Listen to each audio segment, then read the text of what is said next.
At times, you're going to find it difficult to balance school and life, but that's normal. The friendships that you're going to make in high school are going to change a lot, but it's not you. You have to talk with yourself that grades don't define me. However, what part of me do I want to be showing with these grades? Hello! Welcome back to my channel.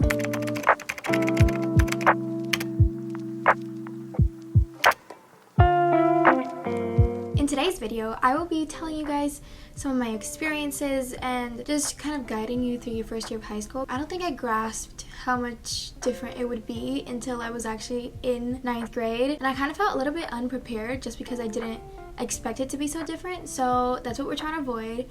This video will be divided into various different sections. These sections will be listed down below with their timestamps. So let's start the video with friendships.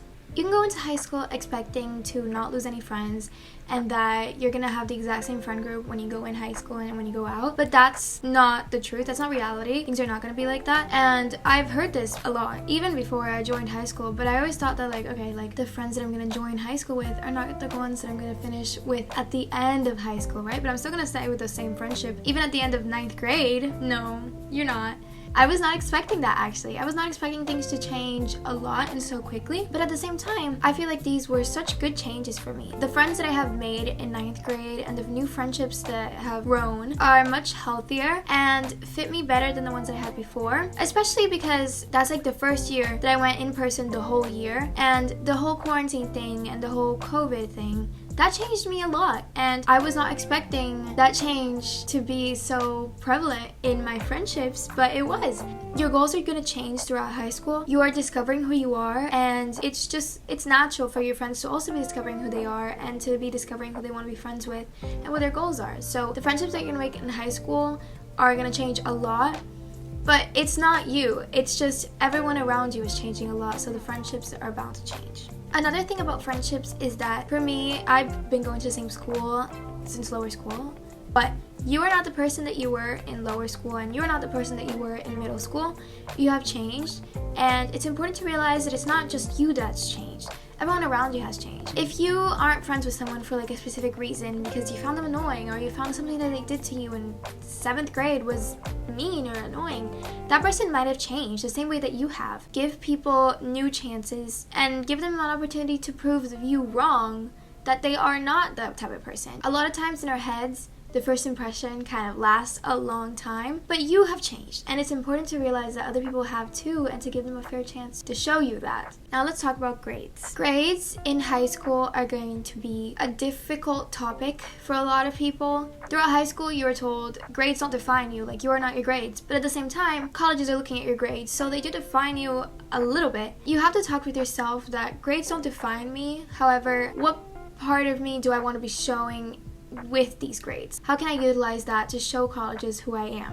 Getting good grades in high school is a lot harder than getting good grades in middle school. You're gonna have to put a lot more effort and get lower grades than you were having in middle school. That's just the way it is in high school. Things are harder, and especially 9th grade. When I first joined 9th grade, it was difficult for me to adapt to that situation just because I was always trying very hard to get the grades that I was, but now I was having to try even harder and not getting the results that I thought I was gonna get because I was still in the mindset of middle school. Every grade counts when averaging your total grade for that class. If you have homeworks every week that you just have to turn in and get a completion grade, make sure to turn it in on time, because you're not gonna ace and you're not gonna pass every test, exam that you have in that class. And once that happens, you are dependent on the grades for your homeworks and your projects. Have the highest grade possible in things that are easy, such as homework, and if you have easier times with projects, because you can use that to keep your average higher even if you get like a 60 on a test. Use that to your advantage because you will need it, especially when you first join high school. Joining a new year is difficult enough, but this is a whole different type of teaching and learning, and you're gonna need time to adapt. 9th grade does count. I've heard a lot of people that are like, oh, 9th grade doesn't count for colleges. Like, colleges don't even look at that. But they do look at that. High school, 9th grade is the first year that they really start looking at your grades. And even if they don't really care about 9th grade, because it is your first year into high school, and they take that into consideration, 9th grade grades are gonna play a part in your overall cumulative GPA when you apply to colleges. And once you put all the grades that you got in 9th grade, 10th grade, 11th grade, and 12th grades all together, your 9th grade grades are 1/4 of that average. And if you're applying to colleges in junior year especially, they're 1/3 of your grades. Even though 9th grade, you are expected that you're not going to adapt quickly and that you're going to take time getting those grades, and then that you're not going to get the perfect scores. But always remember that a letter grade doesn't define you, and especially when applying to colleges, they're not just looking at your grades. They're also looking at your extracurriculars, and they're also looking at like sports that you did and your hobbies and who you are as a person, community service hours, and a lot of other things. And although the grade is the majority and it's the main part when applying to colleges, be careful not to let that get to you and to over fixate on that, because that's not healthy. So always have that in mind, even when trying your hardest. Balancing school life. You can't expect to go to every party, especially if you have an exam the next day. But on the other hand, you also can't be fixated on studying so much that you don't let out steam or do things to give yourself a break. Giving yourself a break can be going out, hanging out with friends, going to a party, doing a hobby that you like. For me, that's reading, YouTube, and singing. Those are the things that I do to let out steam, so that in my mind I'm like, you know what, I am working very hard at school, but I'm also not getting a burnout. It's important to balance everything in a way that your focus is still in school, because that is what's going to affect your future. However, you can still go to these experiences, to the football games and parties, to your hobbies. It's important to realize that you can't just do one or the other. If you do just one or just the other, you're going to burn out either way. Having the mindset that, you know what, it's okay if I don't go to that party. There will always be a party. And it's okay if my friends go to that movie without me. Like, I could just watch it at home in a couple of weeks or even days, I don't know. And also to realize that if you didn't do that well on a test or quiz because it was your birthday and you wanted to spend that day special, that's also okay. At times, you're gonna find it difficult to balance school and life, but that's normal. It's during those moments that a lot of people just say, like, you know what, whatever with school. Like, I'm just gonna focus on my life because that's what it's important right now. But you also have to have your goals in mind. What do you want to do? Do you want to go to college? Maybe if you don't even want to go to college, maybe if you want to do something else. These grades are still important, and the work ethic that you create during these years and balancing your life with school, these are the habits that you're going to need throughout life. Teachers. In high school, there will definitely be teachers that are harder than others, and those are the classes that you need to put the most effort. You might not get the grade that you want, but you need to put the most effort in it. Maybe you're not used to that teaching style, or maybe that teacher just doesn't like you, but you're not going to match with every single person throughout your life. And sometimes you're in a situation in which you need the other person. And this is going to happen throughout life. This is going to happen at your job. This is going to happen at an internship. So it's important to work with these relationships even in high school. You can't just run away from that problem, drop out, go to a different class. Because sometimes that teacher, that class being harder, is what you're going to need to grow as a person. For me, biology was really hard this year. And for some reason, I just was doing very well on homework and projects, but just the tests and quizzes were what was killing me. But at the end of the year, I was really proud of myself for overcoming that struggle, that difficult class, because I felt that I had created a good habit in being able to adapt. I now feel more prepared to chemistry advanced next year.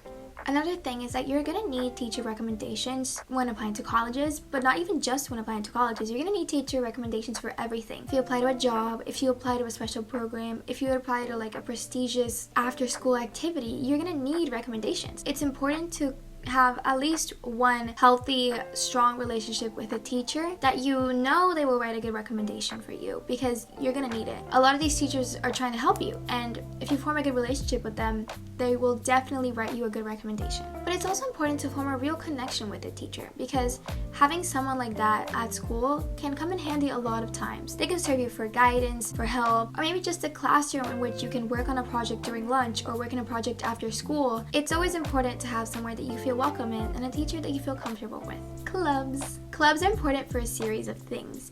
With clubs, you can meet new people, be exposed to opportunities, and get community service hours. Theoretically, it would be important for you to be in 3 clubs. 1, that you enjoy, that you have fun in, and that you meet new people, that you just overall have a good experience. Number 2 is a club that gives you opportunities that you maybe want to do in the future. Maybe like a journalism club that gives you access to important opportunities that you can list when you go to college and just things like that. And 3, a club that gives you community service hours so that you really don't have to worry that your senior year. Get as many community service hours as you can in the beginning so that can just be over with. Also, colleges are expecting more than 100 service hours, so getting more is always better. The workload. You're gonna feel burned out if you put the exact same amount of effort in every single class because you only have a certain amount of hours in a day and you have to do homework for all of those classes. I, for one, am always for going to the hardest classes and going to the most advanced classes, but you also have to understand that it's okay to put more effort in a class that you're struggling with and less in a class that you already have an average that you know will stay around that average even if you put less effort into that class. Maybe that class comes easier for you, or maybe the homework is easier. You can put a little less attention in that class and put it a little harder into math or maybe biology that you really need to focus on, because you know that if you don't focus, you might not pass that class. And having A's in all class is better than having A plus and a B plus in different classes, because it shows that you can balance out all your classes, and that's a way of showing yourself in your report card, which is what we've already talked about. Another thing is having a conversation with your teacher. Hey, maybe you couldn't do a homework because you were put into this situation with your family, or maybe an after-school activity. For me, when I was in orchestra and we had concerts and shows, maybe it was Wednesday and Thursday, and then Tuesday and Monday we were practicing after school like a lot. Maybe I wasn't able to study for a test or a quiz, and I was not gonna get a good grade if I just went into there and just kind of was like, you know what, like whatever, I'm just gonna go for it. If you have a conversation with your teacher, be like, hey, I am sorry I was not able to study for this quiz as much as I wanted to because I had show and then a practice and then a game or something like that. Would it be possible for me to take it in 2 days? Maybe I can study tonight and go over a few questions that I had to ask you but I wasn't able to because of all these practices. Most likely they will say yes. They understand that you're balancing a lot of things and it's not giving an unfair advantage to you because you also have other people that are in the same team or stuff like that. And they also understand if you had something like a family emergency or a family event. Having these conversations are going to help you. Even if the teacher says no, at least they know what you're going through, and maybe if you accidentally forget to turn in a homework grade, they know why. Standing up for yourself. Listen, in high school, a lot of people are going to test you. You're in this environment where everyone is changing and everyone is kind of competing with themselves because of the whole aspect of grades and tests and class rankings. And it's important to stand up for yourself in various moments. Number one, if you're in a group project and one person isn't doing any of the work, they need to own up to it because it's unfair that you have to do more work than everyone else in different groups just because that person decides to slack off. They're also taking advantage of you. And unless they have a good excuse, such as they're in a traumatic event, or maybe they had a game and they couldn't do their work, it's unfair to you and to them that they get to slack off. It's important to speak up to them, tell them how you're feeling, be like, hey, I understand that maybe you're not that well at this subject, but you also need to be putting in your work. If it's a matter of you don't know what to do, just talk to me and we can figure things out. We can list all the things that I'm going to do and that you're going to do, just so we can share this work evenly. I want to give in my amount of effort and you should give yours too, so we can have a balanced work and a balanced project. Having these conversations, let's say 9 out of 10 times, the person will understand how you're going through and they'll be like a good sport about it and they'll tell you, I'm sorry. Yeah, I didn't understand what I was going to do, and thank you for reaching out, now I know what to do. However, if that person isn't doing what they are supposed to do your part of the project and tell your teacher about it. It's not tattletaling, it's telling them an important problem that you're having because it's unfair to you to do the work that they were supposed to do, and then they get the same grade that you did. Talking to your teacher, be like, hey, like I did most of the work, I tried talking to them already, but I don't know what's happening, like they didn't do their work or they didn't turn in their homework on time, and I don't know what to do because it was due today and I thought they were going to do it but they just didn't, and I don't want that to affect my grade because I did everything right. Stuff like that. Talking to your teachers about that and talking to the people around you about that can save you a lot of stress, work that isn't yours in the first place. So that's it for this video. I hope that gave you some tips that you can really use this 9th grade. And overall, I hope you have a great year. I hope you have a great high school experience. Make sure to give this video a like, subscribe, and hit the notification button. If you have any questions, some things from your 9th grade experience that you want to tell anyone, or if I gave you a specific tip or something that really helped you this year, make sure to comment down below. I see all your comments and I respond to everyone. Thank you so much for watching. I'll see you in the next video. Bye!